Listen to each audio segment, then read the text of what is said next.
Nueva edición del webinario de educación continua en vía aérea, organizado por el programa de Anestesiología y Reanimación de la Universidad Diego Portales. Esta es nuestra tercera temporada de estos webinarios que han sido tremendamente exitosos y están dirigidos a todos los colegas anestesiólogos y otras especialidades de Latinoamérica y también de Europa y habla hispana. Este webinario está organizado, como les decía, por el programa de Anestesiología y Reanimación de la Universidad Diego Portales, que es un programa que está actualmente acreditado por la Comisión Nacional de Acreditación de Chile. Tiene como objeto lograr formar un especialista capaz de ejercer la anestesiología en forma integral, entregando al paciente una atención acorde con la evolución de la especialidad, adaptándose a los cambios epidemiológicos y al desarrollo de la tecnología. El programa está dirigido por el doctor Ricardo Latrobe Allende, que nos acompaña en este momento. Pueden ustedes obtener información acerca del programa activando el código QR que está mostrado en esta diapositiva. Este webinario tiene el respaldo científico y académico de la Sociedad Europea de Vía Aérea, la EAMS, y también de la Sociedad Española de Anestesiología, Reanimación y Terapéutica del Dolor. Hemos empezado esta actividad desde el año 2021 y, como ustedes pueden ver, hemos contado con una constelación internacional de expertos en vía aérea, a los cuales estamos tremendamente agradecidos por su entusiasmo, por mostrarnos su experiencia y sus conocimientos a todos nosotros que vivimos en este bonito y lindo continente. Les agradecemos a estos expertos, estos amigos, sin los cuales esto no habría sido posible, toda su colaboración generosa para entregarnos sus conocimientos y experiencias. Pero este año también tenemos nuevos amigos, nuevos expertos que van a seguir en esta misma senda de entregarnos sus conocimientos y experiencias y que vienen de diversas partes del mundo, del Reino Unido, el doctor Ahmad, de Nueva Zelanda, el doctor Baker, de Argentina, la doctora Chiesa, de Venezuela, el doctor Márquez, de Brasil, el doctor Perín, de Colombia, el doctor Pizarro, nuevamente de Brasil, el doctor Quirino, de España, la doctora Reviriego, de Bolivia, la doctora Sáenz, el doctor John Sacros de Estados Unidos, de Turquía, el doctor Tolga Sarakoglu, y de Estados Unidos nuevamente, el doctor Ashutosh Wali. A todos ellos les agradecemos que hayan aceptado participar en nuestro webinario y desde ya dejo a todos invitados para que se unan todos los meses, todos los últimos sábados de cada mes a nuestra transmisión para poder disfrutar de estas conferencias interactivas en las cuales ustedes pueden participar activamente sobre diferentes temas que ellos van a exponer. Les recuerdo que para este año tenemos la novedad de que si ustedes se inscriben en un formulario que les enviamos por correo o por otros medios, pueden obtener certificación de su asistencia a este webinario. Tenemos también un servicio de traducciones simultáneas al portugués, inglés, español de la empresa Traducciones Remotas, a las cuales les estamos muy agradecidos por su invaluable ayuda para hacer llegar esta actividad académica a personas con otros idiomas.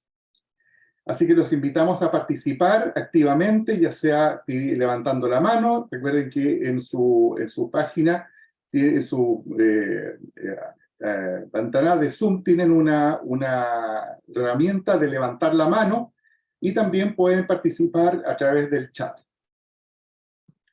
En este momento, queremos agradecer a las autoridades de la Facultad de Medicina de la Universidad Diego Portales por todo el apoyo que nos han brindado durante estos 2 años y este tercer año que se inicia esta actividad académica en el área de la vía aérea. La doctora Patricia Muñoz Casas del Valle, nuestra decana de la Facultad de Medicina, y el doctor Antonio Eblen Sacur, director de la Escuela de Posgrado. En este momento contamos con la especial presencia de la doctora Patricia Muñoz, a quien quisiera darle la palabra para que nos diga algunas impresiones de ella sobre este inicio de año en esta tercera temporada del webinario de Vía Aérea. Doctora.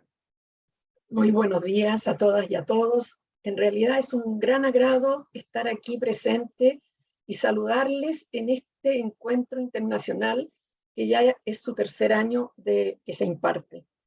Creo que en primer lugar quisiera agradecer muy especialmente al director del programa de Anestesiología y Reanimación, doctor Ricardo Latrop, por el esfuerzo desplegado a lo largo de estos más de 10 años en que el programa ha logrado acreditarse. Pero también un muy especial agradecimiento al doctor Ricardo Urtubia, que sin lugar a duda, al crear estos webinarios internacionales, le ha dado un sello particular a este programa que lo posiciona a nivel internacional. Saludo muy especialmente a la invitada de hoy, la doctora Paula Chiesa, quien gentilmente ha accedido a colaborar con este importante webinario. Estas instancias de intercambio de experiencias realmente enriquecen la vida y la especialidad de cada uno de ustedes. El hecho de que esto sea abierto a todo público y en particular a aquellas personas que están relacionadas con la especialidad u otras especialidades, le otorga una especial connotación.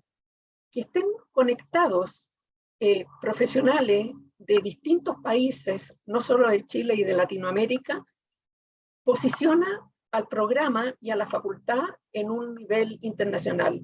Quisiera agradecerle a todos quienes participan, quienes se conectan, y desearles que en esta jornada del día de hoy sea muy exitosa. Doctor Urtubia, mis especiales reconocimientos por esta instancia y por este esfuerzo para poder lograr lo que ustedes han logrado, un tercer año que será continuo, tal como lo ha sido todos los últimos sábados de cada mes. Muchísimas gracias en nombre de la Facultad de Medicina de la Universidad Diego Portales. Muchas gracias, doctora Muñoz. Realmente para nosotros es un privilegio poder contar con usted como autoridad máxima de la Facultad de Medicina en este inicio de año de nuestra actividad de webinarios de vía aérea, que tiene como objeto fundamental poder llevar los conocimientos y las últimas novedades que hay en el mundo, en el área, para mejorar nuestra atención y seguridad en la atención de nuestros pacientes. Así que le agradecemos muchísimo, doctora Muñoz, que nos haya acompañado y nos haya expresado los conceptos que usted ha vertido en este momento. Así que muchas gracias, doctora. Quiero a continuación presentarles a quien va a dirigir este webinario, que es la doctora Paula Chiesa, de Argentina. La doctora Chiesa es originaria de Argentina, se graduó en medicina en el año 2006 y en 2010 finalizó su residencia en anestesiología en la Universidad de Buenos Aires, la UBA. Desde entonces, ella es anestesióloga de planta en el Hospital Bernardino Rivadavia en Buenos Aires, Argentina, y a partir de octubre del año pasado es jefa del servicio de anestesiología del mismo hospital. Es también docente adscrita de anestesiología en la Universidad de Buenos Aires. Sus principales áreas de interés son la educación médica, el manejo de la vía aérea, la seguridad y calidad en la atención del paciente. Es miembro de la EAMS y representante de su país ante dicha sociedad, a través del Council de Argentina. Ha participado como instructora en numerosos cursos y congresos nacionales e internacionales, incluyendo los cursos Teaching the Airway Teacher, el TAT, que es una iniciativa de la EAMS para fortalecer las competencias docentes de los profesores de vía aérea. En este curso tiene a su cargo el tema de habilidades no técnicas en el manejo de la vía aérea, que justamente le hemos pedido para este webinario. En esta sociedad también participa como editora de sección de la revista Trends in Anesthesia and Critical Care. Ha conducido webinarios que la EAMS organiza periódicamente. Tiene diversas publicaciones y especialmente en lo relacionado con el manejo de la vía aérea. Y por último, destaca entre sus hobbies aprender idiomas, ir al teatro y jugar tenis también. Así que lo Los dejo entonces con la doctora Paula Chiesa, quien expondrá el tema habilidades no técnicas en el manejo de la vía aérea. Yo no sé si hacemos las preguntas primero. Paula, te doy la palabra. Buenos días, Ricardo. Buenos días a todos. Buenos días a la doctora Muñoz. Muchas gracias por permitirme ser parte de este espacio en el que todos aprendemos y nos vamos conectando y vamos generando un equipo en las distintas regiones. La verdad es una alegría, primero ha sido una alegría recibir la invitación del doctor Urtubia y además un orgullo poder ser parte de este panel de expertos que has convocado. Y además quería destacar que, digamos, no solamente nos brinda la universidad y el doctor el espacio como para ir desarrollando profesionalmente, sino que también un clima muy agradable de trabajo, una sensación de que siempre estamos en una charla entre amigos y que entre amigos nos vamos ayudando para mejorar y crecer en beneficio de nuestros pacientes. Y eso creo que es algo destacable y algo que a todos nos ayuda a ir construyéndonos mejores profesionales. Y es en ese espíritu que me gustaría que la charla de hoy o el webinario de hoy sea que todos participemos y vayamos construyendo herramientas que nos sirvan fundamentalmente en nuestra región, que cada lugar tiene sus matices, pero también tenemos mucho en común, con lo cual ir fortaleciéndonos. Bueno, sí, comencemos por conocer un poco cómo estamos con respecto a la audiencia. Los invito a que contesten esta pregunta.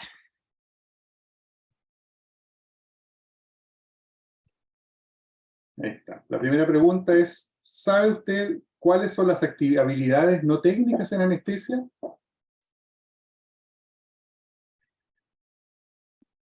Ahora los participantes pueden contestar, es una encuesta, ¿no es cierto?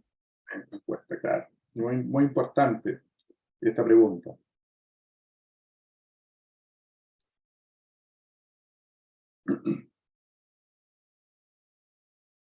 Esta parece bien parejo, ¿eh? Sin más o menos un 50% sí, otro 50% no.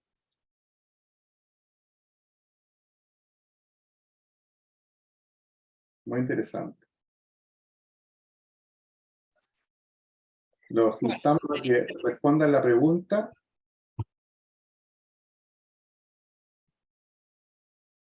Ya se ha finalizado el tiempo. Compartimos los resultados. Estos son los resultados. 46% sí conocen las habilidades no técnicas y un 54%, un poquito más, no las conocen. ¿Qué te parece, Paula? Me parece genial, me parece que es un desafío porque tenemos una audiencia que la mitad son nuevas las habilidades no técnicas y para la otra mitad ya las conoce. Sin embargo, de lo que ya conoce puede ir resignificándolo y adquiriendo nuevos detalles, o más bien pensando en cómo ir implementándolas. Y a los que no conocen, bueno, bienvenidos y esperemos que de hoy se lleven herramientas que les sirvan para su trabajo diario. Vamos a la segunda pregunta. No, seguimos y después viene la segunda. Seguimos, ya, perfecto. Bueno.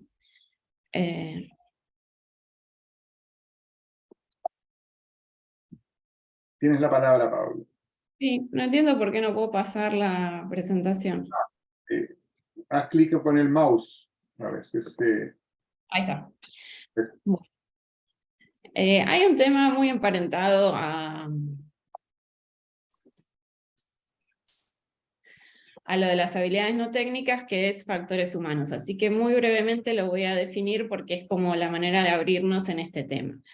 Factores humanos es el estudio del desempeño y el bienestar del ser humano o de la persona ante su actividad, investigando los factores que influyen en el desenvolvimiento de este y del equipo dentro de un sistema determinado. O sea, es como las personas nos integramos con el ambiente en el que estamos, ¿sí? Somos falibles por definición y nos relacionamos con el entorno. Nosotros, los anestesiólogos, en nuestro trabajo necesitamos siempre un alto nivel de performance, ¿sí? Las distracciones se pagan, digamos. Y entonces la idea es construir un sistema que haga que en la interacción con nosotros sea menos probable que nos equivoquemos. Y si nos equivocamos, que eso no redunde en el perjuicio del paciente. Entonces todo lo que vamos a hacer hoy va a apuntar a eso, a hacer que nosotros y el sistema interactuemos mejor. Y que si hay algún problema seamos capaces de, entre comillas, atajarlo a tiempo para que eso no dañe al paciente. Bueno, en vía aérea tenemos un problema en especial, la crisis en vía aérea. Ricardo, si tuvieras que darle una característica a la crisis en vía aérea, a la vía aérea dificultosa, ¿cuál sería? Yo creo que probablemente la impredictibilidad y la incertidumbre. La incertidumbre y la presión gigantesca por el tiempo, ¿sí? Por ahí en vía aérea estamos más que en cualquier otra subespecialidad con la presión del tiempo. Sabemos que estamos en contra de la desaturación de la hemoglobina, entonces tenemos que ser capaces de aunar los recursos para, en el menor tiempo posible, conseguir el buen resultado, el resultado deseado. Bueno, ¿y por qué argumentamos que es importante trabajar en los factores humanos? Hubo este estudio que seguramente lo han escuchado nombrar, aún los que no conocen las habilidades no técnicas, que fue el NAP4. Es un estudio prospectivo que se hizo en los 4 países del Reino Unido, donde se registraron casi 3 millones de anestesias en un año. Se contabilizaron los incidentes graves, que fueron muertes, rescate cervical, ingreso a UTI o estadía más prolongada en UTI de la prevista. Las complicaciones de vía aérea con riesgo de vida ocurrieron en 1 en 20.000 anestesias. Y en 1 en 180.000 se registraron muertes por complicaciones en vía aérea. El 28% de los eventos ocurrieron en las situaciones de urgencia, 1/4 en emergencias o en las unidades de terapia intensiva, solo el 39% tenían patología previa en la aérea, y los pacientes, se ingresaron el doble de pacientes obesos que no obesos en el registro. Entonces, estos fueron los hallazgos. A partir de los hallazgos, elaboraron estos aprendizajes. La valoración deficiente de la vía aérea llevó a la generación de un plan deficiente que llevó a un resultado deficiente. Las causas de los incidentes de vía aérea fueron numerosos tipos de intubación, el uso inadecuado de los dispositivos supraglóticos, la intubación vigil indicada y no llevada a cabo. Bueno, todos estos elementos, vayamos recordándolos, se vuelven muy importantes a la hora de establecer la taxonomía de las habilidades no técnicas. Capnografía, la falta de capnografía contribuyó al 70% de las muertes. Las fallas en la interpretación de la capnografía, o sea, el retraso en reconocer la intubación esofágica, la intubación esofágica inadvertida. Y, por ejemplo, progresar en la reanimación creyendo que era por otra causa y no por hipoxia, y luego establecer que el problema era que la intubación estaba en el esófago. Las traqueostomías también fueron una fuente de morbimortalidad en las unidades de terapia intensiva. ¿Y qué pasó cuando fue necesario establecer el IFONA o rescate cervical o cricotiroidotomía? Bueno, fue más exitosa la técnica con bisturí que la técnica con aguja. Bueno, repito entonces, los errores en las habilidades no técnicas más comunes hallados en este estudio fueron intentos inadecuados en la vía aérea, tanto por el número como por la falta de optimizaciones. Esto se traduce en lo que es el sesgo de fijación. El sesgo de fijación es un concepto muy importante en vía aérea y es algo que hay que evitar, y es una enseñanza que tiene que quedar para hoy, es seguir repitiendo los intentos de intubación más allá de la situación clínica, o sea, más allá del número, es empezar con el laringoscopio empezar a intubar. No puedo intubar, hago lo mismo y sigo intentando intubar y siempre intubar por la misma vía y por el mismo dispositivo, porque en ese momento el estrés hace que se pierda de vista la situación clínica y ver fundamentalmente que el paciente ya está en un rango de saturación y de imposibilidad de ventilarlo, que es necesario pensar en otro abordaje, que es el abordaje cervical. Pero bueno, por ahora en este momento tengamos esto, de error de fijación, que es la persistencia en continuar con los intentos de intubación a través de la boca, la intubación orotraqueal. Y toma de decisión es un concepto fundamental, qué decisión y cuándo tomarla. Porque para el rescate cervical hay que elegir la técnica, pero también iniciarlo en el momento adecuado. Bueno, también otros estudios, como el del grupo de estudio canadiense, destacaron la incidencia de la vía aérea dificultosa, ¿sí? Tanto en quirófano como en anestesia obstétrica, que se ve que es mucho más alta la incidencia. En el prehospitalario también, digamos, en todos los ámbitos, tuvieron todos los tipos de vía aérea dificultosa, sea con ventilación con máscara, con intubación o colocación del dispositivo supraglótico. Bueno, ahora sí vamos enfocándonos un poco más al tema de hoy. Entonces, sabemos que los humanos, además de todos nuestros centros de entrenamiento en habilidades técnicas, que todos nosotros hemos pasado mucho tiempo en congresos aprendiendo a usar determinado dispositivo con la cabeza de intubación, aprendiendo a usar otro dispositivo, hablando de cómo son los dispositivos, describiéndolos, viendo cuál es nuevo, cuál no es, cuál conocemos, cuál no conocemos. Además de toda esta expertise que tenemos, que nos han enseñado muy bien, necesitamos sumarle las habilidades no técnicas. Entonces, un grupo de estudio escocés, con la primera autora Rhona Flynn, alrededor del año 2010 dijeron, bueno, pero a ver, de todo lo que podemos traer de las otras áreas, por ejemplo, de la aviación, de la industria petrolera, que se ocupa mucho de la seguridad de manera estandarizada, ¿cuáles son las habilidades que para anestesia son las más importantes, de las habilidades no técnicas? Y entonces ahí generaron la taxonomía, ¿sí? Estas 4 nombres. Y esto hago hincapié porque después va a haber muchas otras palabras dando vuelta, pero la taxonomía propuesta por Flynn fueron estas 4. Y es un estudio, un trabajo cuya publicación es un antes y un después, o sea, es del 2010 y realmente tuvo repercusión. Entonces, dentro de estas 4 categorías, luego los autores definen los elementos de cada categoría, y los vamos a ir desglosando para ir entendiéndolas bien. La primera es la gestión de tareas, ¿sí? O task management, por si lo leyeron en inglés. La segunda es trabajo en equipo. Dentro de trabajo en equipo aparecen otros elementos. La tercera, conciencia de situación. Y la cuarta, toma de decisiones. Entonces, estas 4 categorías son herramientas, como dice arriba, cognitivas, sociales y personales, que complementan a la habilidad técnica y contribuyen hacia la seguridad y la eficiencia en la realización de una tarea, ¿sí? Es algo que como personas sumamos a todo nuestro aprendizaje técnico, ¿sí? Además de todo lo técnico, tenemos que tener la gestión de tareas, saber que es un trabajo en equipo, conciencia de situación y toma de decisiones. Bueno, los invito ahora a ir describiendo cada una de ellas.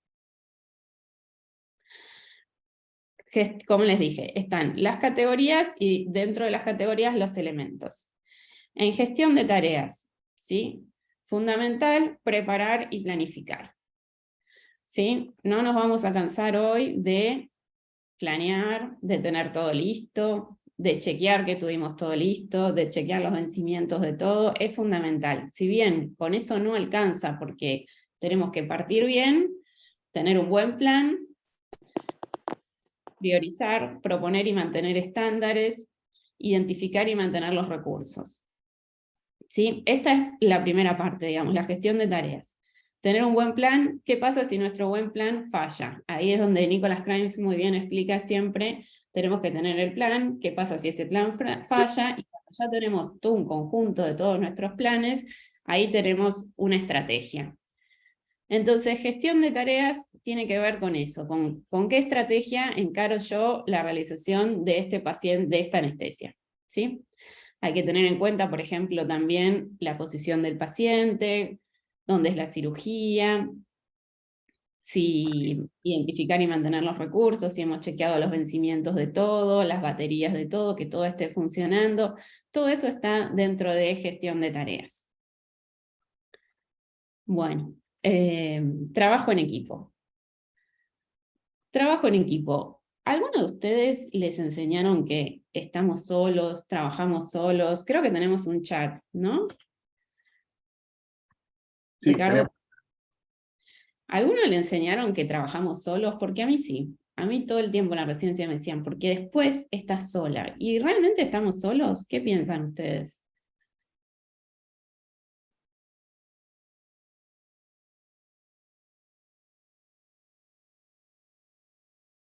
Bueno, Ricardo, ¿tú qué piensas? ¿Trabajamos solos como anestesiólogos? yo creo que no debemos trabajar solos, siempre tenemos que estar acompañados por alguien que nos pueda ayudar, que tenga más experiencia, y eso nos da una tranquilidad enorme para ofrecer un grado de seguridad a nuestros pacientes. Sin embargo, en nuestras escuelas probablemente, y a mí también, nos han siempre demostrado que en el quirófano estamos nosotros solos, pero la verdad es que no debe ser así. Y tenemos que contar sobre todo con la gente, los colaboradores que nos acompañan, enfermeras, paramédicos, los mismos cirujanos. Todos participamos como equipo en mayor o menor medida en colaborar para poder llevar a buen puerto el procedimiento quirúrgico y ofrecer un grado de seguridad adecuado. Aquí hay Hay opiniones respuestas. en el chat que dice, Sí. siempre le enseñaron, el doctor Muñoz dice, a mí siempre me enseñaron que no hay vergüenza en poder pedir ayuda. Yo totalmente de acuerdo, es más, el pedir ayuda honra a quien lo hace, y el no pedir ayuda lo deshonra, a mi parecer. Depende, la doctora Fernanda Abad dice, depende, en hospitales públicos siempre estamos acompañados, en la privada es otra cosa. El doctor Mandujano desde México nos dice, la educación que recibimos en general es que el anestesiólogo trabaja solo, ya que se le ha dado prioridad al acto quirúrgico. Nuevamente el doctor Muñoz de Chile, y siempre trato, dice, de transmitir lo mismo a los internos y alumnos. El doctor Carlos Sánchez dice, no, podemos ayudarnos del equipo quirúrgico y ante una vía difícil anticipada, ir con un compañero. La doctora Lentore, de Argentina, estamos solos, dice, fuera de los hospitales. El doctor Mandujano, de nuevo, tanto enfermería como los cirujanos normalmente no tienen ninguna idea de cómo poder ayudarnos. Yo creo que esa posiblemente sea una buena brecha a cubrir en los diferentes servicios. El doctor Fernández nos dice, nos enseñan que estamos solos, perdón, se me corrió, pero realmente siempre tienes a alguien. La doctora Anita Quinte dice, yo soy emergencióloga y no trabajamos solos, tenemos siempre un equipo de trabajo.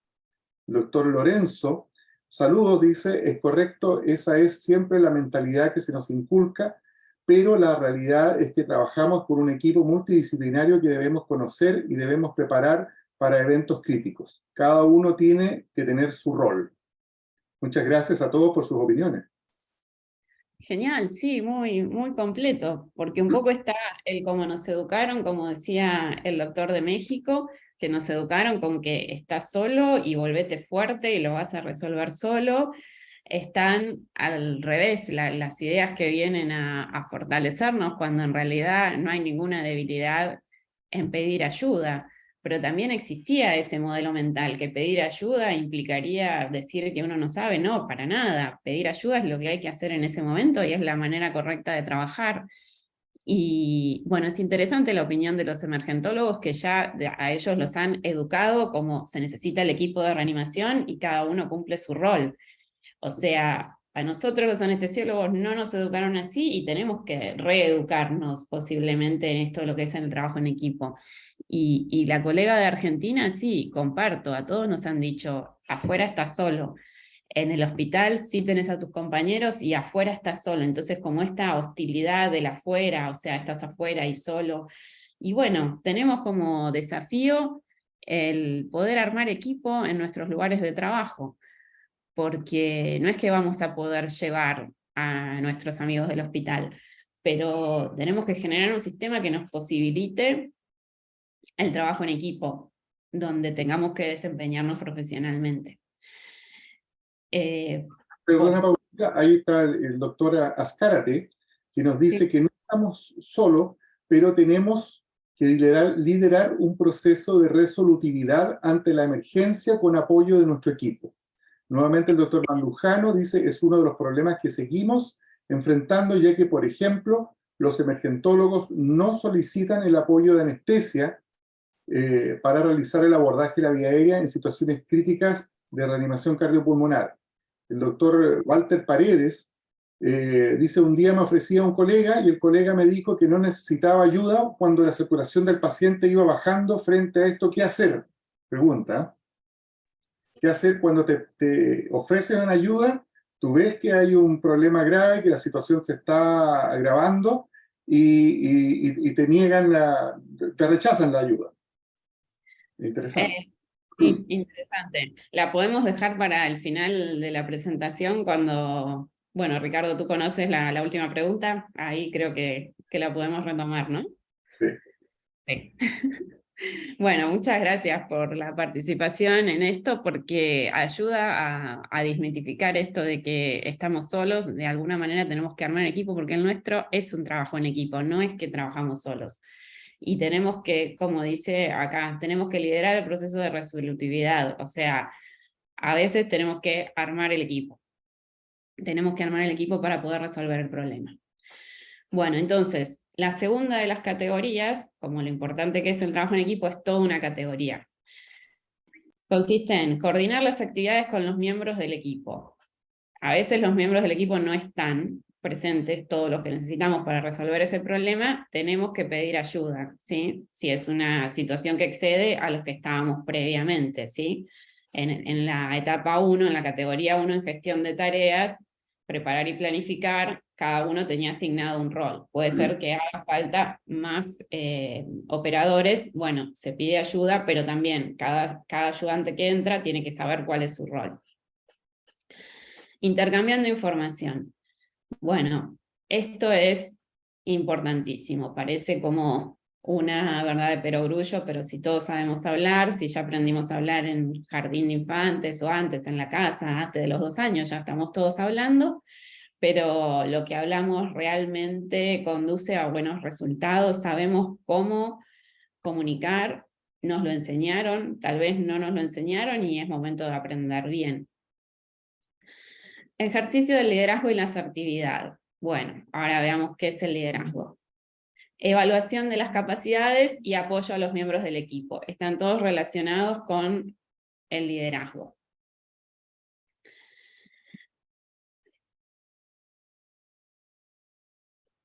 Bueno, esta es la misma, les puse el original en inglés, por si lo encuentran así. Estas son las palabras, reconózcanlas.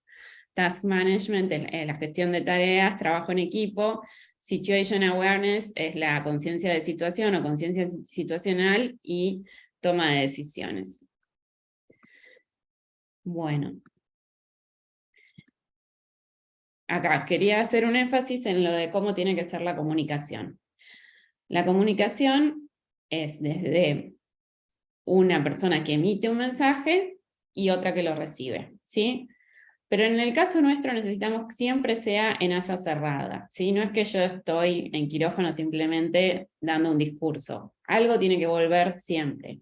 Si yo digo, Ricardo, por favor, ¿me pasás la guía de Eichmann? Entonces la respuesta sería, Paula, acá está la guía de Eichmann, ¿sí?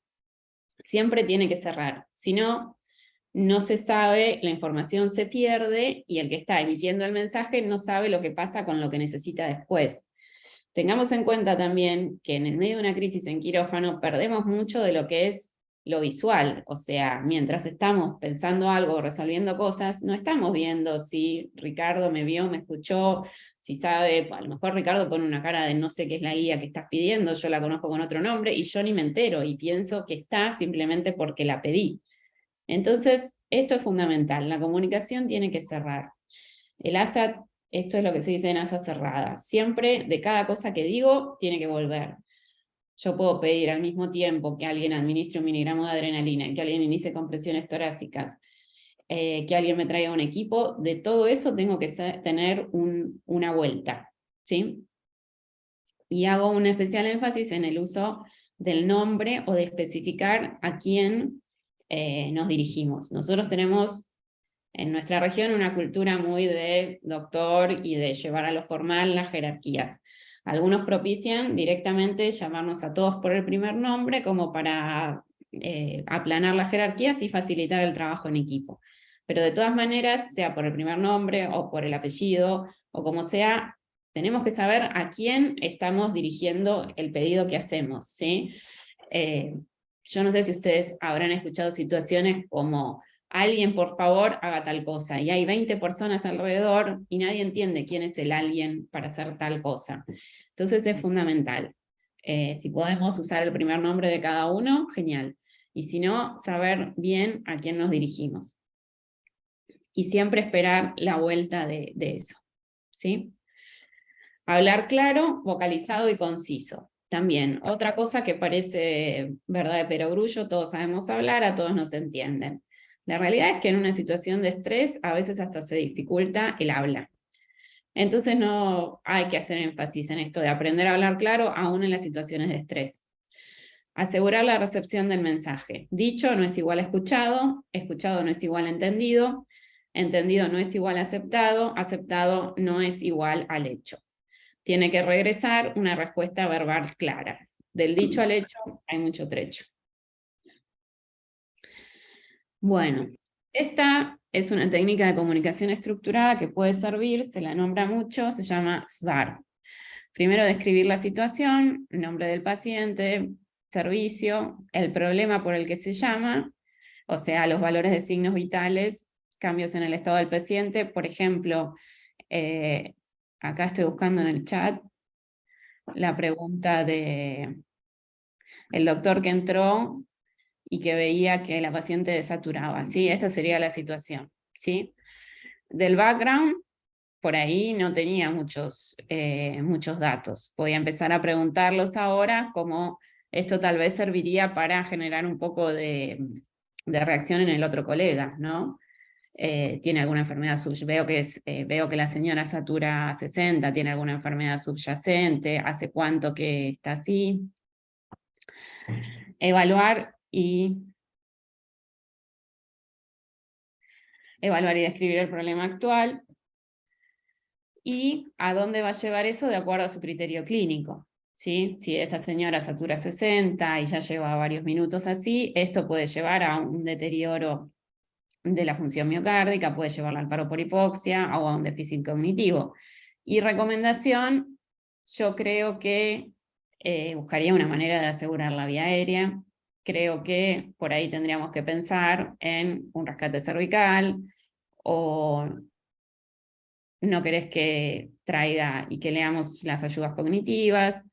Hay como posibilidades dentro de lo estructurado que es esto, hay posibilidades de ir agregando la visión de uno, o sea, de describir la situación y de ir incluyendo un curso de acción, digamos.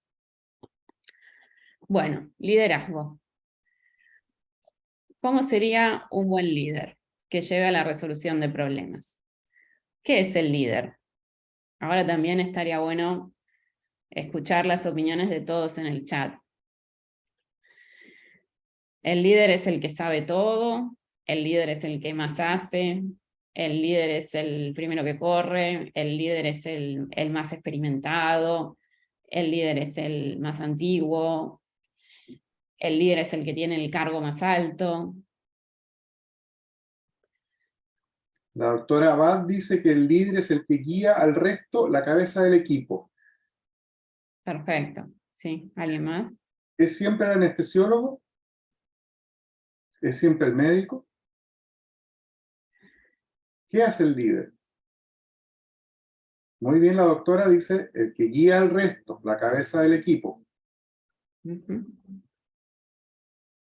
El doctor Mandujano dice que el líder no solo es el que manda, sino el que inicia con alguna acción para mejorar la situación del paciente.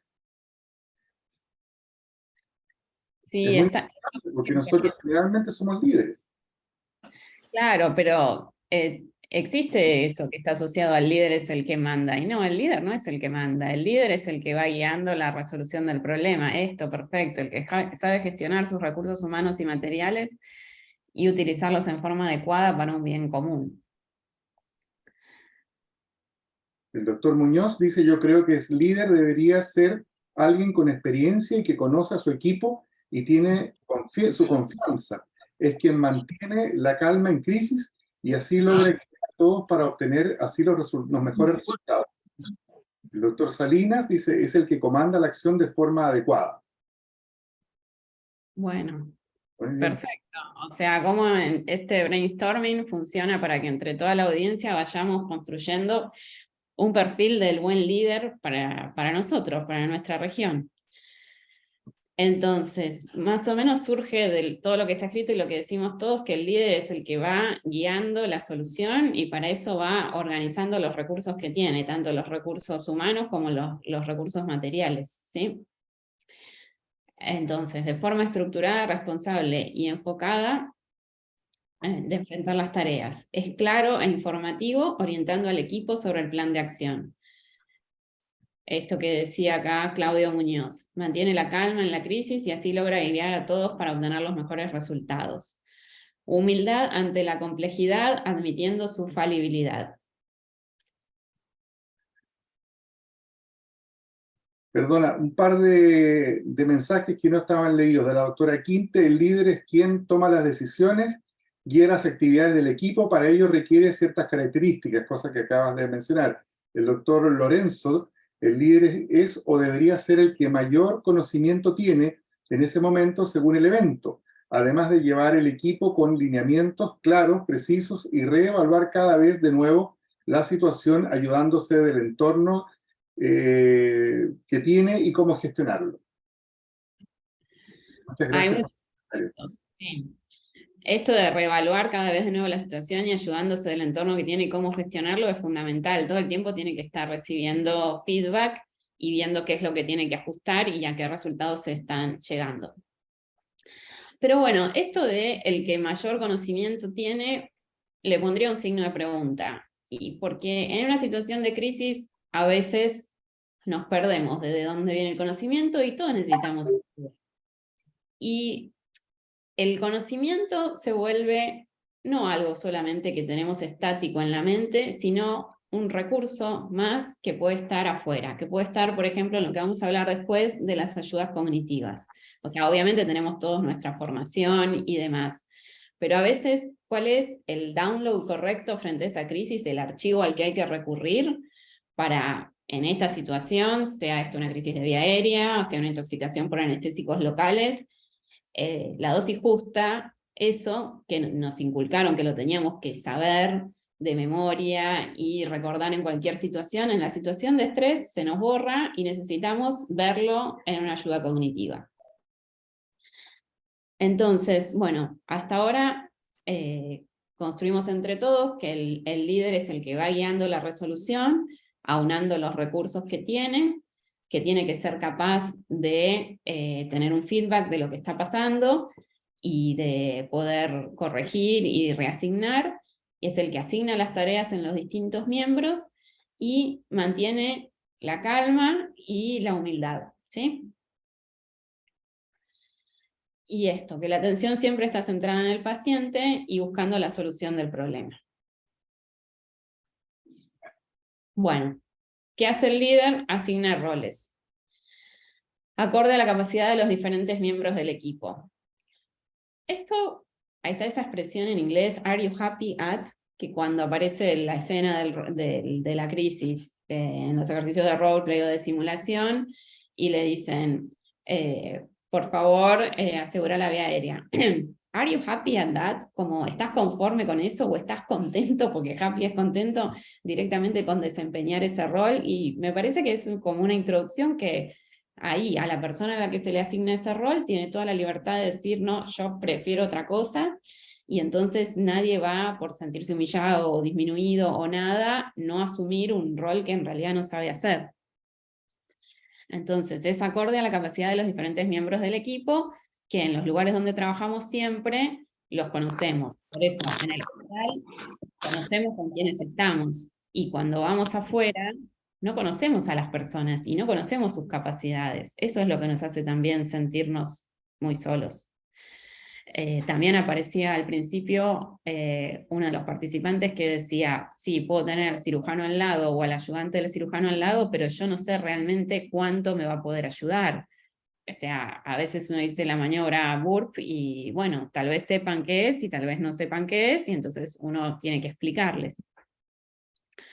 Bueno, entonces, las tareas que se asignan son específicas, o sea, una persona va a administrar las drogas, o sea, tiene que saber qué es lo que está haciendo.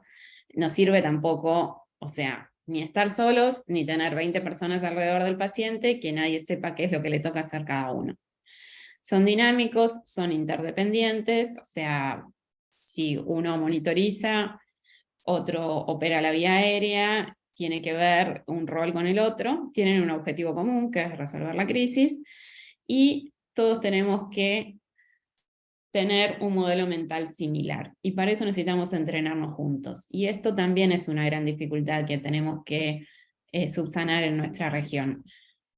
Por lo menos en mi medio, no creo que hayamos tenido la oportunidad de entrenarnos juntos los diferentes miembros en el equipo de atención, ¿sí? Cada uno viene de su especialidad, de su servicio, de su sala, de su pabellón, ¿sí?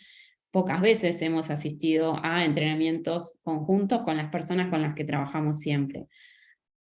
Tal vez en sus países ya se empezó a implementar eso, o tal vez es un pendiente que todos tenemos, ¿sí? Entrenarnos todos juntos para poder ver el mismo problema y saber cuáles son las soluciones.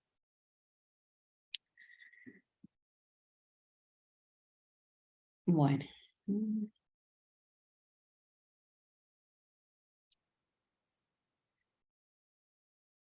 Bueno, nuevamente la importancia de las habilidades no técnicas en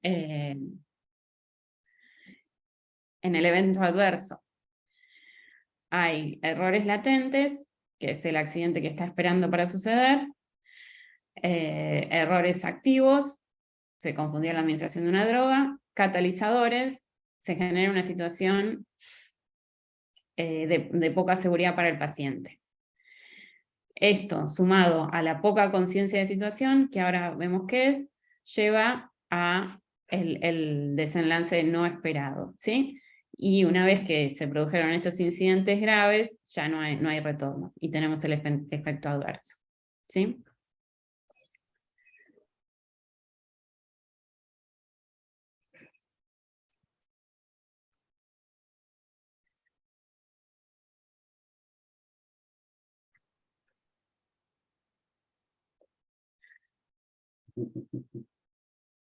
Bueno. Ay, perdón que... Un segundo. Bueno, volviendo al rol de los factores humanos y de las habilidades no técnicas en las crisis, este es el modelo de Rison del queso suizo.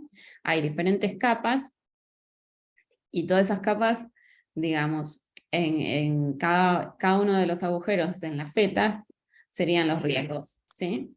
El sistema debería tener la menor cantidad de agujeros, digamos, o de riesgos.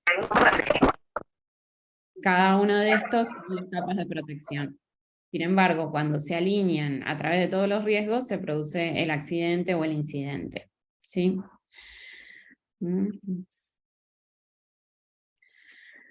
El error médico es muy frecuente, la muerte asociada a esto ocupa la tercera causa de muerte en Estados Unidos. Aviación fue la industria pionera en el reconocimiento y entrenamiento de las habilidades no técnicas gracias al análisis de los accidentes. Los eventos adversos ocurren después de una cadena de errores, fallos latentes y activos, lo que veíamos recién. Las fallas en las habilidades no técnicas contribuyen a los efectos adversos. Las habilidades no técnicas complementan las habilidades técnicas y buscan eficiencia y seguridad. Bueno.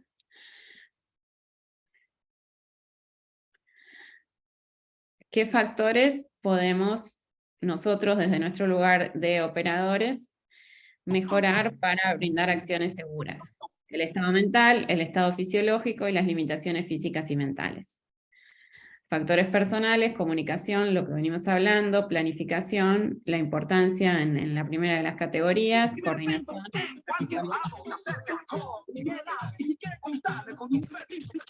y aptitud para las tareas en el entrenamiento constante.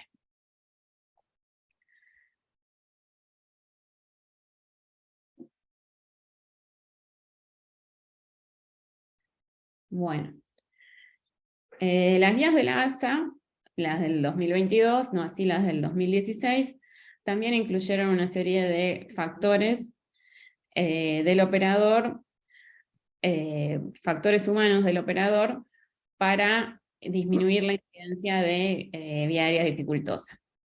Conocimiento e información del practicante, posibles resultados alternativos, plan B, o sea, toda la parte de planificación que estaba en la primera de las categorías de la obra de Flynn.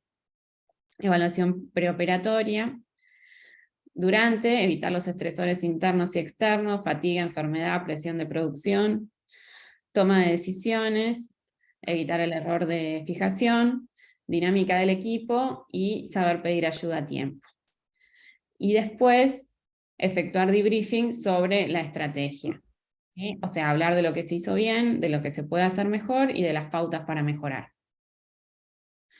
Respecto a los factores externos, factores del paciente, conocer bien al paciente, factores del equipamiento, o sea, factores del ambiente son el equipamiento, el monitoreo, tener equipo de protección personal, sobre todo durante la pandemia, y factores institucionales, cultura de seguridad, dotación de personal, duración del turno, protocolos, informes, supervisión, formación, y acá es donde nosotros necesitamos, como política institucional, la idea de entrenarnos juntos para compartir modelos mentales.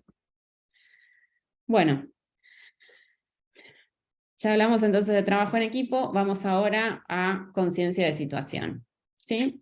Conciencia de situación, les había puesto antes el nombre en inglés, Situation Awareness, simplemente para destacar el hecho de que la palabra aware en inglés significa no solo consciente, sino consciente de que hay un peligro. Cuando dicen be aware es como danger, las palabras se asocian enseguida.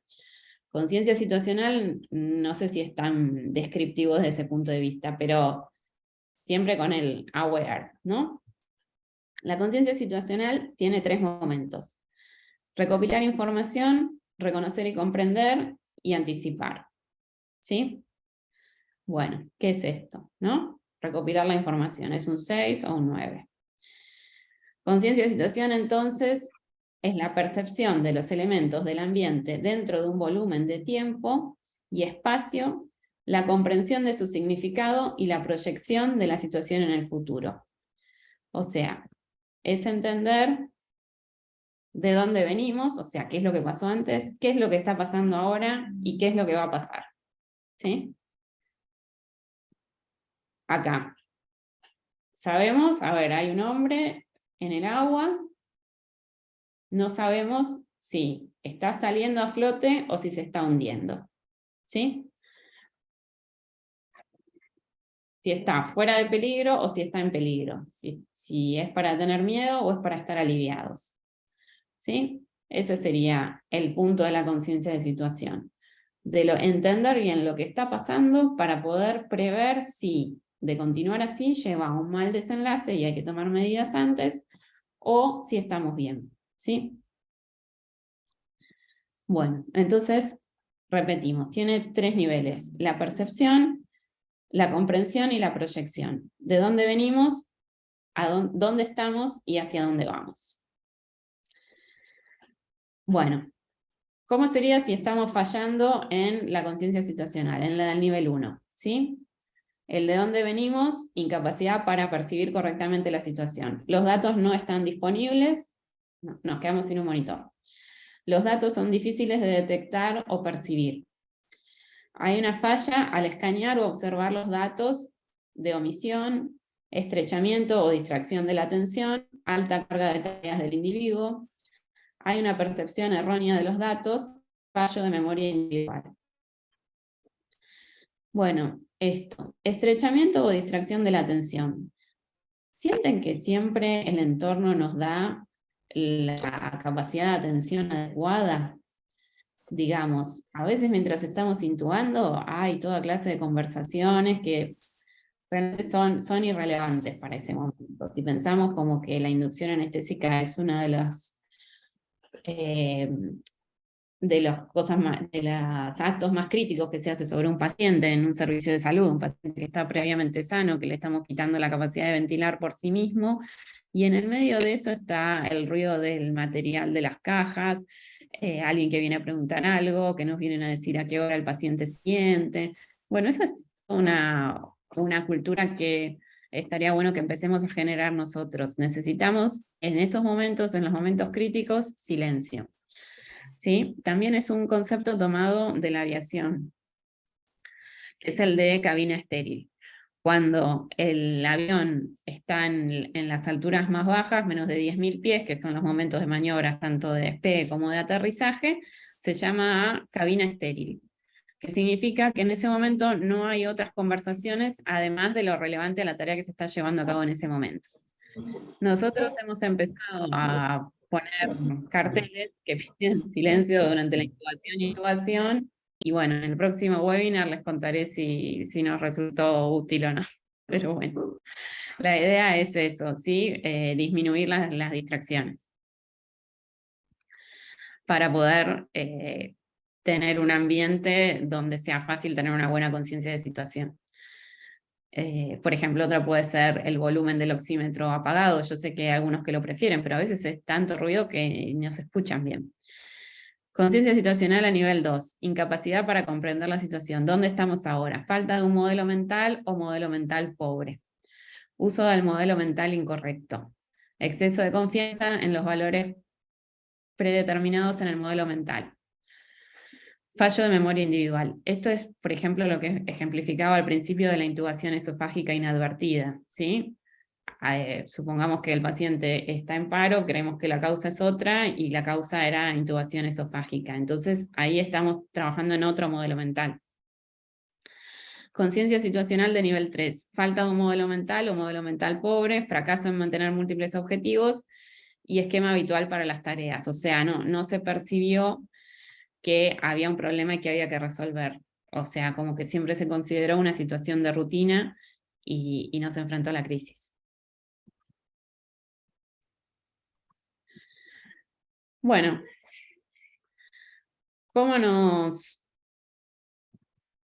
¿qué es lo que nos pasa cuando estamos bajo estrés?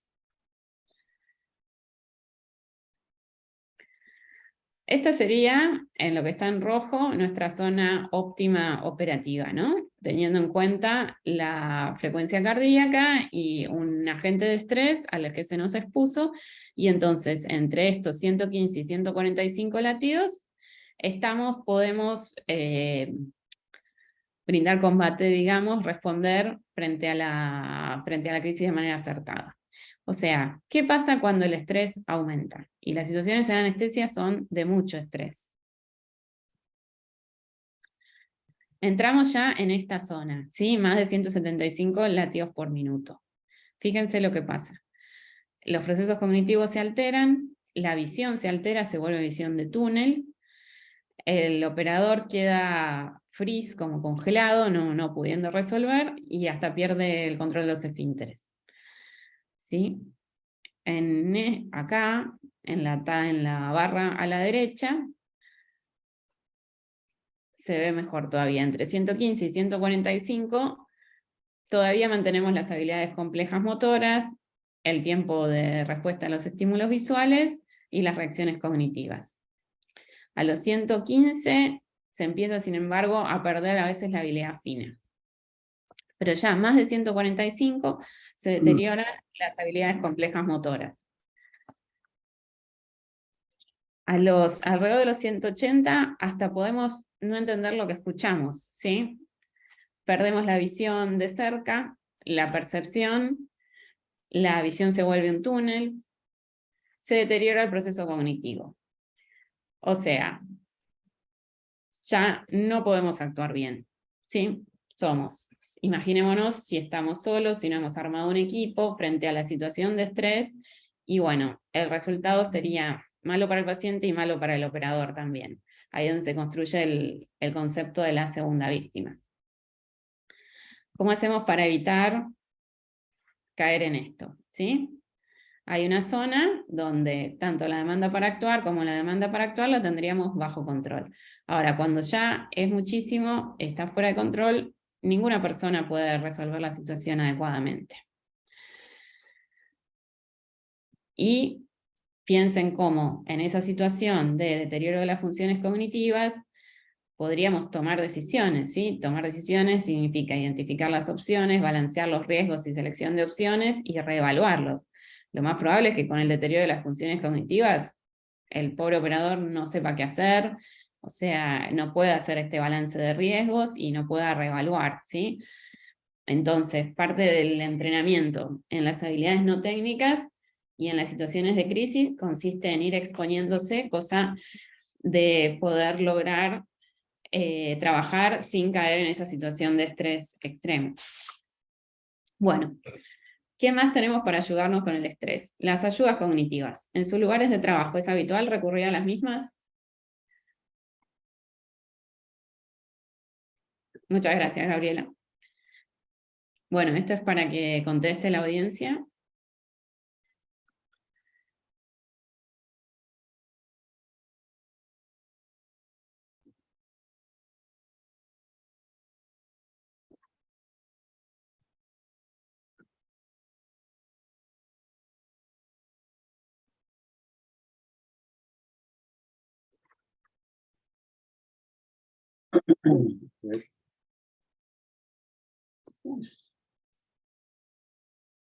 Bueno. Dice tenemos ayuda cognitiva, pero he notado que no son usadas. Ajá. Mandujano dice desgraciadamente no es algo que sea frecuente. Sí. Bueno, y también tenemos las respuestas de todos, coinciden con lo que dicen los participantes. Casi el 60% no las utiliza habitualmente, ¿sí? Pareciera así que por ahí están, pero todavía no se las ha empezado a utilizar. Sin embargo, hay algunos, el 40%, que es un porcentaje interesante en realidad, que sí recurren a las ayudas cognitivas. Bueno, veamos. ¿Qué son las ayudas cognitivas? Es una guía para las situaciones de crisis y urgencias, ¿sí? En inglés usan mucho la palabra prompt.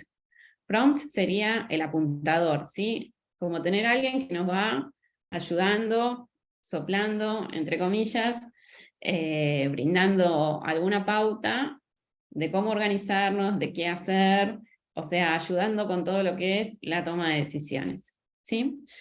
¿Cómo se armaron las ayudas cognitivas? Con contenidos derivados de las pautas de mejores prácticas, pero con un diseño mucho más adecuado para la urgencia, algo simple, ¿sí? Cuando estamos con las funciones cognitivas ahí al límite, necesitamos ver algo simple, o sea, muchas veces se argumentó que los algoritmos complejos, con 1 millón de ramas y un montón de opciones, en ese momento no los entenderíamos.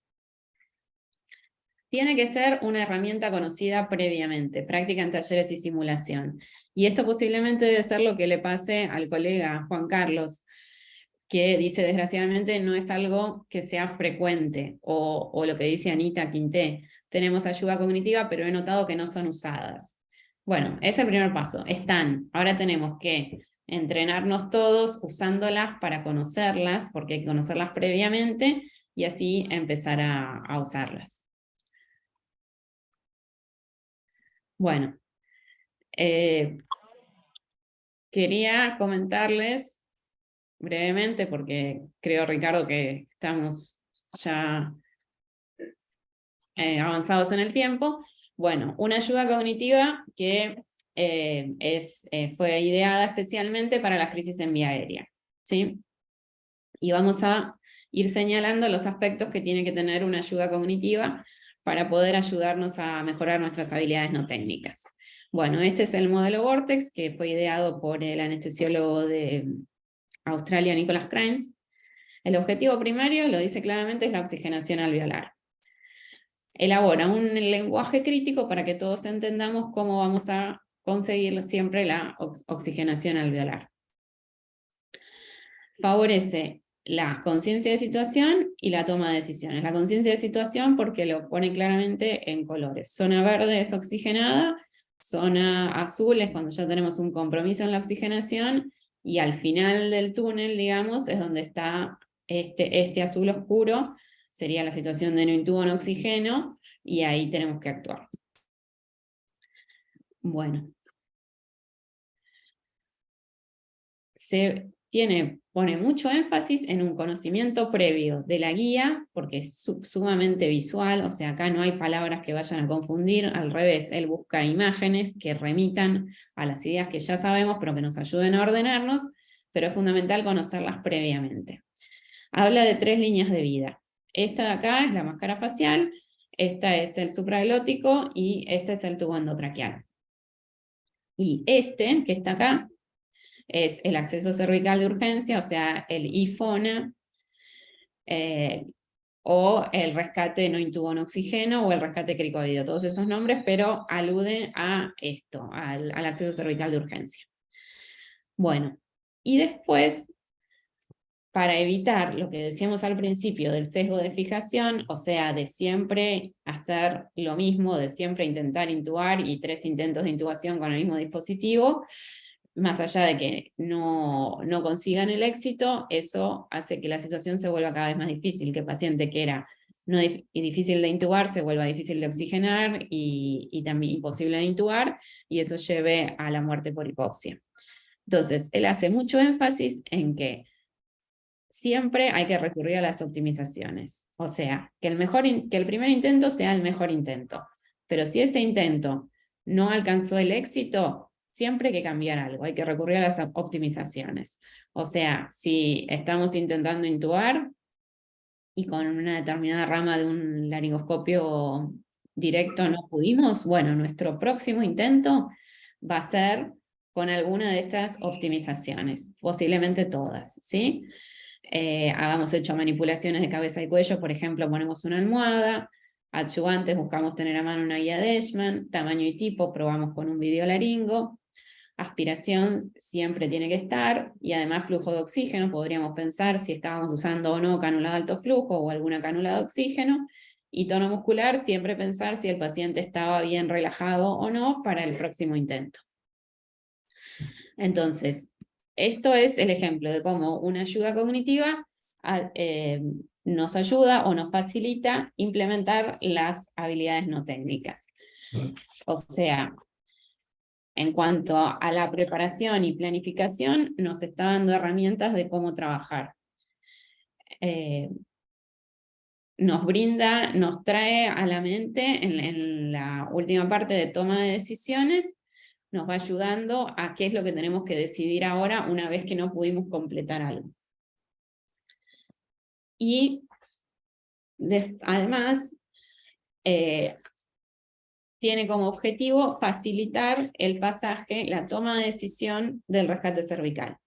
Porque muchas veces se vio que el rescate cervical es intentado en un momento tardío, ¿sí? Cuando el paciente ya está en un paro por hipoxia, entonces, por más que se realice de manera exitosa, el resultado no es el buscado.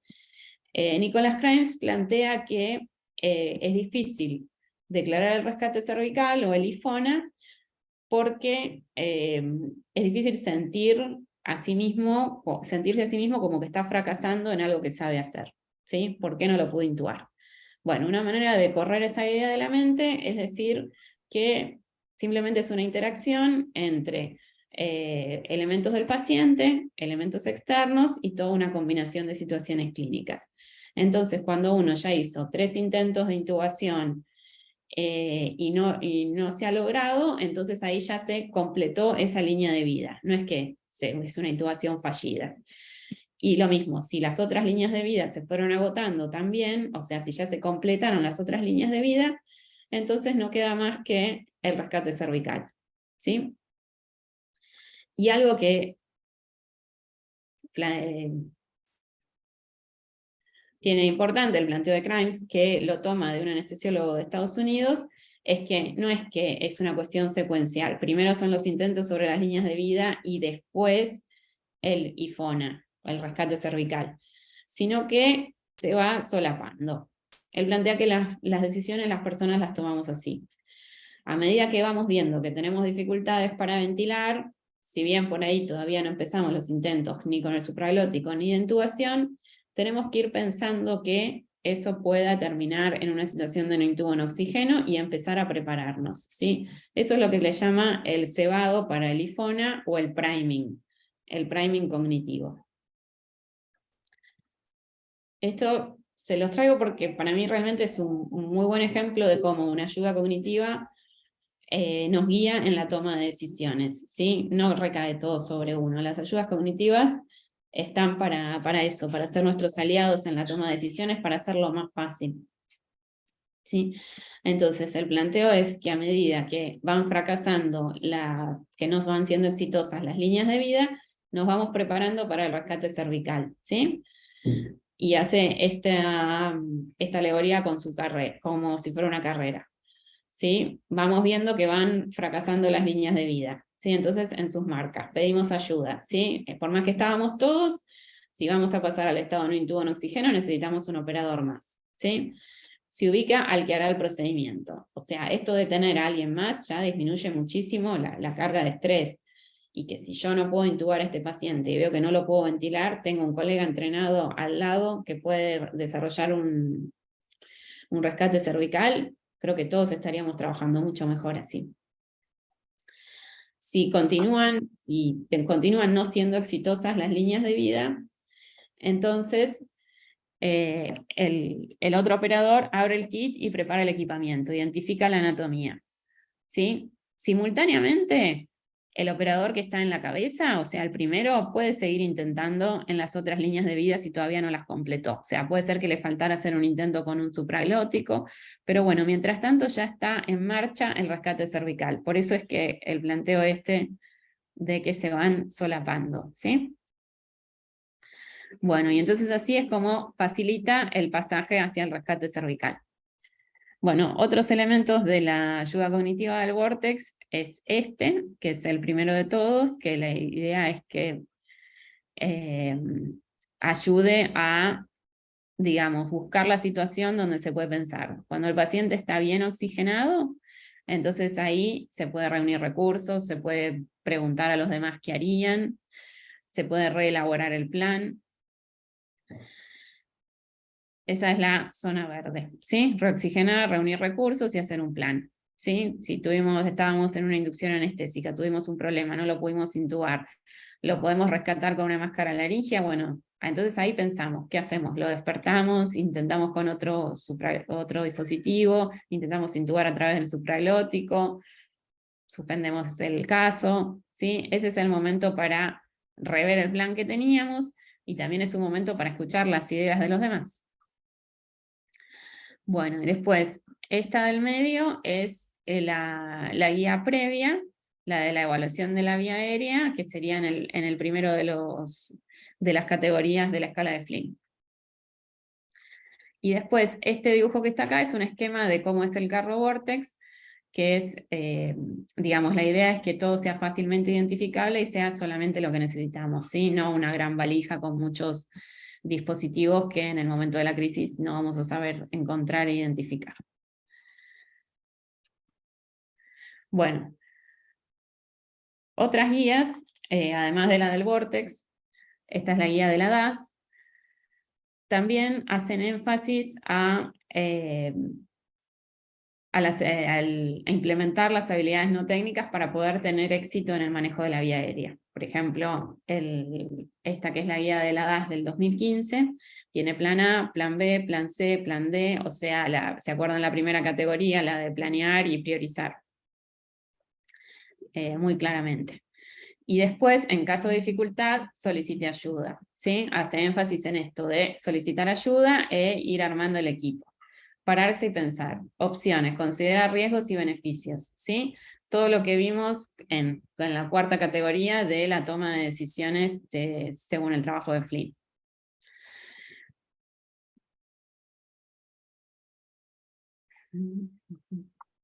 Bueno, esto es cómo las guías nos ayudan a la toma de decisiones. Después, esta es una guía más nueva, también de la DAS, que es la del paciente crítico. Y acá lo ponen claramente. Note the time, ¿sí? Registre el tiempo.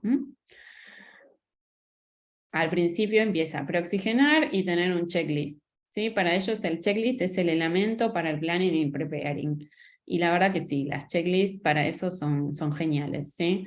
Uno tiene todo escrito y simplemente va cotejando, corroborando que para empezar las cosas estén como tienen escritas que tienen que estar, ¿sí? No es, bueno, después lo traemos, bueno, por ahí no hace falta, no, o sea, ahorrémonos todos esos pensamientos, sabemos lo que vamos a necesitar, surgió de un acuerdo entre todos los que trabajamos ahí y siempre lo tenemos que tener. Y no es que hoy no, hoy el videolaringo no porque por ahí no lo necesito. No, si ya está establecido que lo podemos tener, que lo tenemos que tener a mano, lo tenemos. Bueno, y después, toman el tiempo siempre. Acuérdense que en las crisis uno pierde el sentido del tiempo. Después no sabe si el paciente está desaturando hace 1 minuto, hace cuánto tiempo. A todos nos pasa, no sabemos cuánto tiempo pasa. Y eso impide, o sea, si no llevamos la cuenta, tener una correcta conciencia de situación de qué es lo que está pasando.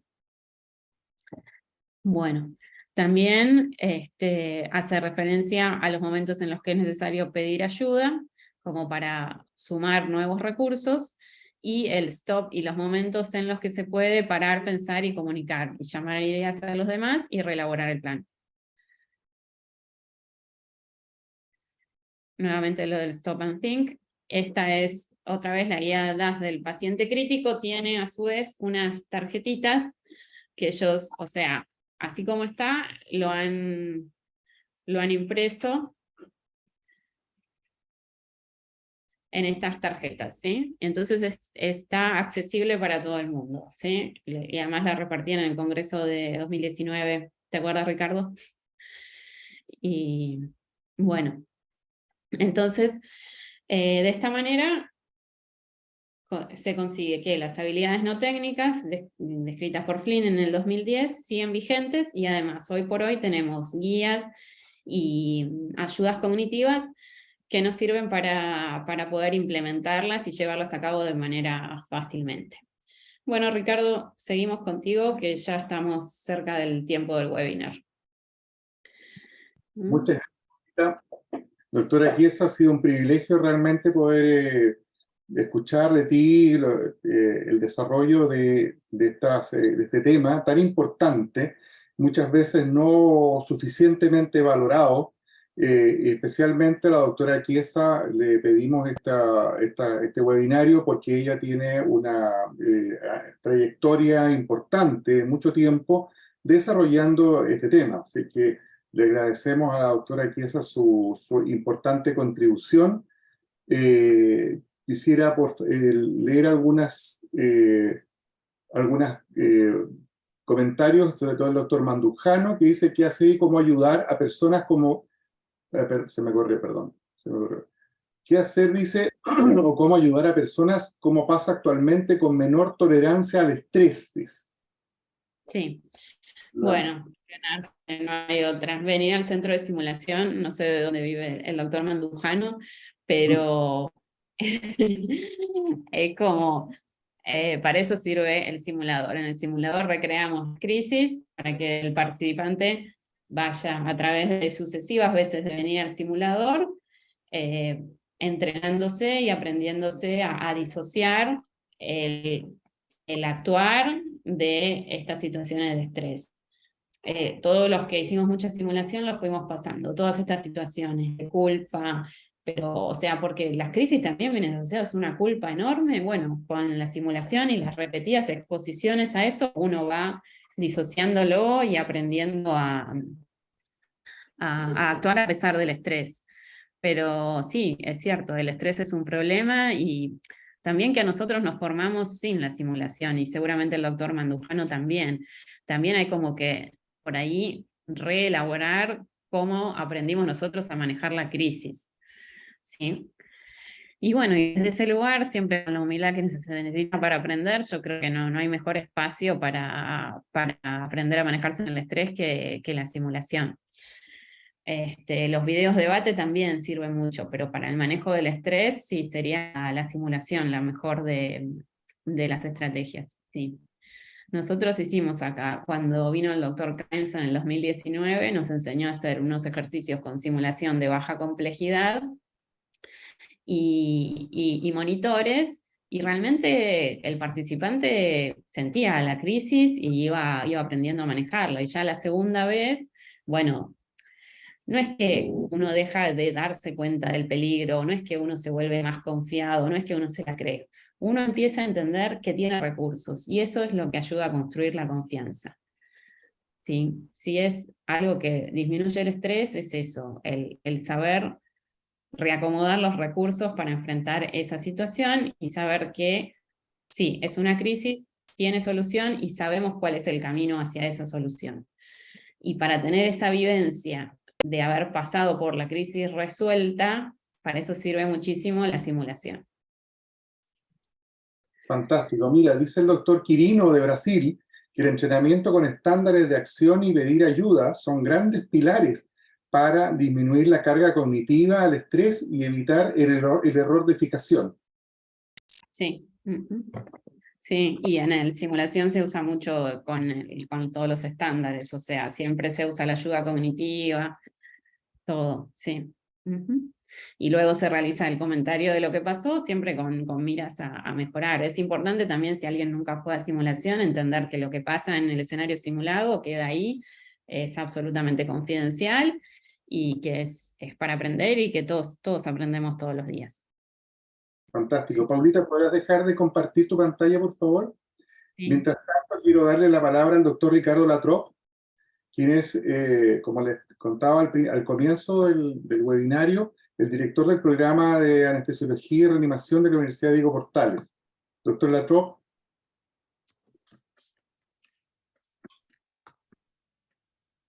No sé si me escuchan. Perfecto. Lo primero que tengo que hacer es agradecer a la doctora Chiesa en nombre del programa de anestesia y la Facultad de Medicina de la Universidad Diego Portales.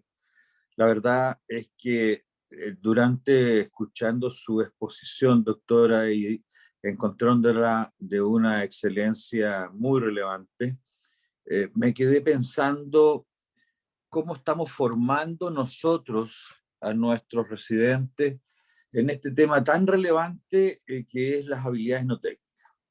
Lo primero que se me ocurrió decir es, wow, por Dios que es difícil enseñar farmacología y fisiología, pero en esto nos quedamos chicos. Hay tantos factores humanos que hacen que el proceso funcione, que la verdad es que el conocimiento es súper relevante. El conocimiento anatómico, el conocimiento fisiológico, el uso de la farmacología. Pero creo que la formación de un anestesiólogo tiene que tender a transformarlo en un líder en el pabellón. No solamente un líder en las crisis, es siempre un líder, pero en las crisis se nota muchísimo más. La verdad es que ordenar un equipo, asumir el mando, poder ordenar las funciones, eliminar de la persona que está viviendo la crisis, que probablemente es el anestesiólogo que pidió ayuda, el llegar a ayudarlo es fundamentalmente para aportarle conocimientos cognitivos, para ayudarlo a preparar elementos, pero principalmente, en mi opinión, es para entregarle calma. El liderazgo se basa básicamente, en mi opinión, en la calma para enfrentar las crisis. El tener la capacidad racional en ese momento. A mí me ha tocado como anestesiólogo vivir en primera persona, o sea, ser el anestesiólogo que tiene el problema. Nunca he dudado en pedir ayuda. Creo que es lo primero que uno tiene que hacer. Y una vez que van llegando colegas o personal, uno tiene que empezar a distribuir sus funciones con el objeto de que sean un aporte y no un estorbo, que ocurre habitualmente en las situaciones de crisis. Por falta de preparación, por falta de entrenamiento, por falta de coordinación, situaciones que evidentemente nosotros tenemos que ir mejorando siempre. Hay muchísimos residentes que tienen una capacidad de estrés limitada, que tienen de alguna manera no una visión de las situaciones clara. Bueno, ahí está la experiencia, ahí está la capacidad docente, ahí está webinarios como el que usted nos ha presentado, doctora. La verdad es que yo quedé gratamente sorprendido, aprendí muchísimas cosas. Creo que este mecanismo hay que ordenarlo porque la crisis, si bien es limitada en el número, es absolutamente crítica. Yo la quiero felicitar y agradecerle el aporte que usted nos ha hecho en este webinario, a nuestros residentes presentes y evidentemente a las personas que estamos a cargo de la formación, a tomar conciencia de la relevancia que existe la enseñanza y entrenamiento de habilidades no técnicas. Y muchísimas gracias, la verdad es que ha sido excelente su presentación. Nuevamente, en nombre de la universidad y del programa Anestesia, un agradecimiento tremendo, ha sido una forma extraordinaria de empezar el año, un agradecimiento a Ricardo, evidentemente una gran idea tocar este tema, por lo tanto, muchísimas gracias, doctora, a su disposición siempre, y la verdad es que ha sido un aporte gigantesco. Muchas gracias. Gracias a usted, doctor. Es un gusto ser parte de este proyecto y bueno, siempre la intención es que entre todos vayamos mejorando y creciendo todo para toda la región, pero también desde mi lugar es una manera de apoyar este proyecto tan importante que tienen ustedes. Así que gracias, y gracias por hacerlo accesible a todos, y siempre nos llegan las invitaciones y nos conectamos y lo pasamos por WhatsApp a los colegas. Así que muchísimas gracias a ustedes por el espacio y por invitarme. Muchas gracias a usted, doctora. Doctora Chiesa, le están llegando felicitaciones desde diversas partes de Latinoamérica, desde Perú, de Brasil, otros no se identifican. La doctora Patricia Siurce, se pronunciará así, la doctora Quinte, el doctor Tapia, el doctor Quirino de Brasil, también de Venezuela, Betty, muchas gracias, doctora Paula, excelente exposición, saludos desde Venezuela. Fantástico. Nos faltaría una pequeña pregunta final, parece, Gabriela. Sí, les dejo acá mi mail por las dudas si alguno de los participantes tiene alguna duda o después estaba en la presentación, pero como ya la saqué, listo. Fantástico. Bueno, esto para cerrar. A ver, veamos. Con respecto a las habilidades no técnicas en el manejo de la vía aérea, ¿alguna opción que a ustedes se les ocurra que pueda ser la más correcta? A, las habilidades no técnicas son irrelevantes en el manejo de las crisis, pues solo importa la experiencia del operador. B, el liderazgo en el manejo de las crisis siempre debe ser asumido por quien maneja la vía aérea. C, recurrir a las ayudas cognitivas nos hace perder tiempo valioso durante las crisis. Y D, cualquier miembro del equipo puede aportar ideas durante el manejo de una crisis. ¿Qué les parece después de haber escuchado la extraordinaria presentación de la doctora Chiesa, que podría ser la respuesta más acertada con relación a las habilidades o la importancia de las habilidades no técnicas en el manejo de la vía aérea? Parece que hay una preferencia clara, Paula, ¿qué te parece? Sí, yo todavía no veo las respuestas, para mí son... Va ganando la última, de que dice cualquier miembro del equipo puede aportar las ideas durante el manejo de una crisis. El doctor Mandujano de México también dice lo mismo. Bueno. Hay un 50% de respuesta, hay que esperar un poquitito más. Un poquitito más. Sí. Bueno.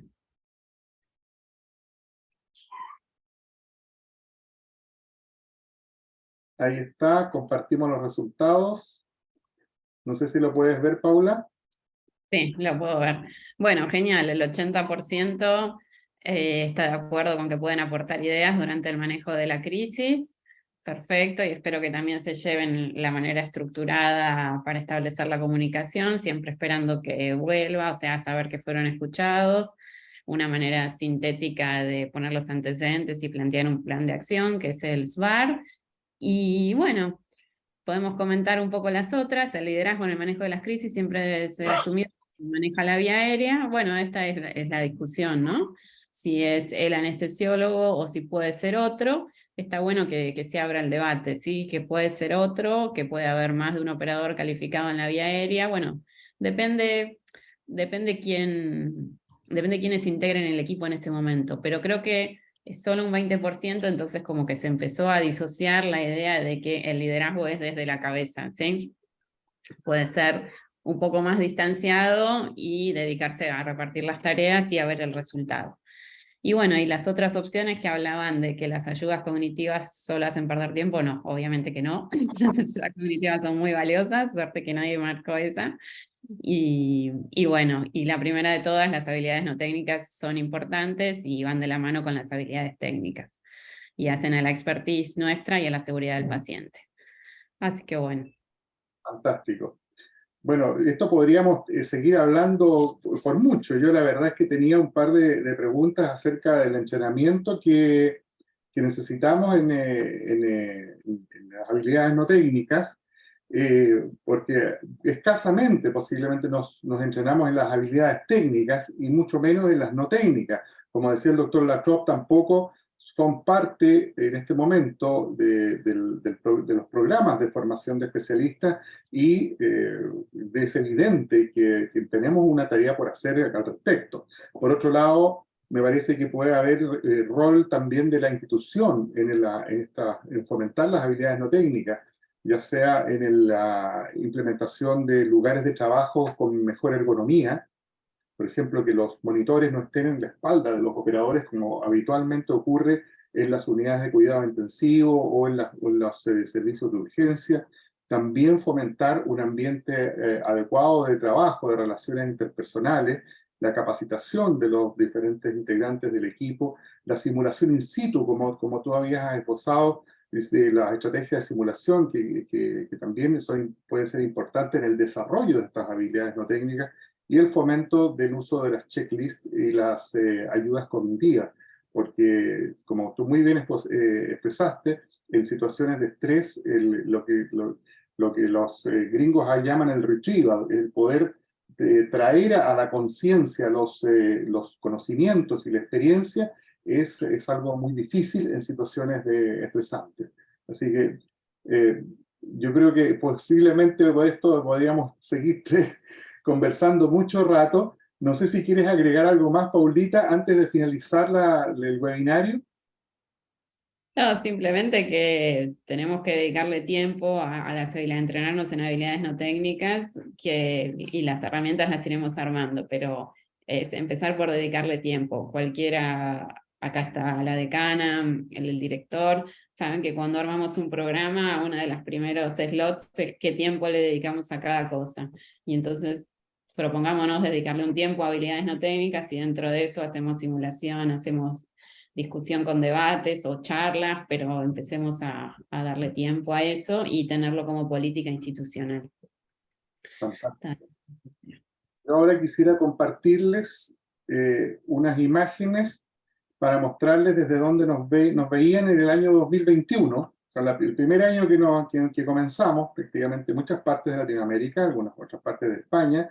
Aquí ustedes pueden ver el año pasado, donde nos extendimos. Es impresionante el crecimiento que tuvimos de gente que se ha interesado en ver nuestro webinario. También quería contarles que estamos en redes sociales, en Facebook.